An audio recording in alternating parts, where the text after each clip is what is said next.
ಸ್ವತಃ ಅವರು ದಿನಕ್ಕೊಂದು ದಾಖಲೆಗಳು ಪ್ರಕರಣಗಳು ಬರ್ತಾ ಇದೆ ಸಿದ್ದರಾಮಯ್ಯ ವಿರುದ್ಧ. ಹೇಳಿ.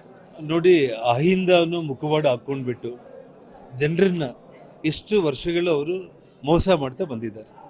ಇವತ್ತು ಅವರ ನಿಜವಾದ ಮುಖವಾಡ ಸಿದ್ದರಾಮಯ್ಯ ಅವರು ಏನು ಅನ್ನುವಂಥದ್ದು ತಾವೆಲ್ಲರೂ ಕೂಡ ಬರೀ 14 ಸೈಟ್ ಬಗ್ಗೆ ಯೋಚನೆ ಮಾಡ್ತಾ ಇದ್ದಾರೆ.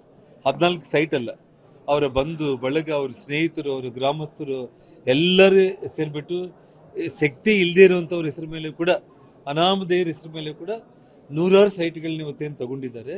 4,000 ಕೋಟಿ ಬೆಲೆ ಮಾಡುವಂಥ ಒಂದು ಅಕ್ರಮ ಇದು, ಅಷ್ಟೇ ಬಿಟ್ಟರೆ 62 ಕೋಟಿ ಅಕ್ರಮ, 70 ಕೋಟಿ ಅಕ್ರಮ ಅಲ್ಲ. ಹಾಗಾಗಿ ಇವತ್ತು ಈಗಾಗಲೇ ಅವರು ರಾಜೀನಾಮೆ ಕೊಟ್ಬಿಟ್ಟಿದ್ರೆ ತುಂಬ ಗೌರವ ಇರ್ತಾ ಇತ್ತು ಅವ್ರಿಗೆ. ಅಹಿಂದ ಮುಖವಾಡದಲ್ಲಿ ಜನರನ್ನ ಎಷ್ಟು ವರ್ಷ ಅವರು ಮೋಸ ಮಾಡ್ಕೊತ ಬಂದರು. ಇನ್ನು ಮುಂದೆ ಇದು ನಮ್ಮ ಕರ್ನಾಟಕ ರಾಜ್ಯದ ಜನರ ಮುಂದೆ ನಡೆಯಲ್ಲ, ಎಲ್ಲರಿಗೂ ಗೊತ್ತಾಗ್ಬಿಟ್ಟಿದೆ.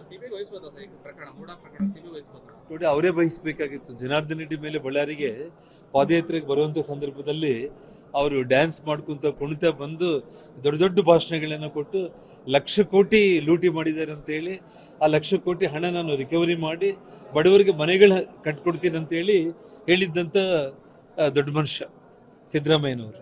ಇವತ್ತು ಆ 1,00,000 ಕೋಟಿ ಎಲ್ಲಿಗೋಯ್ತು?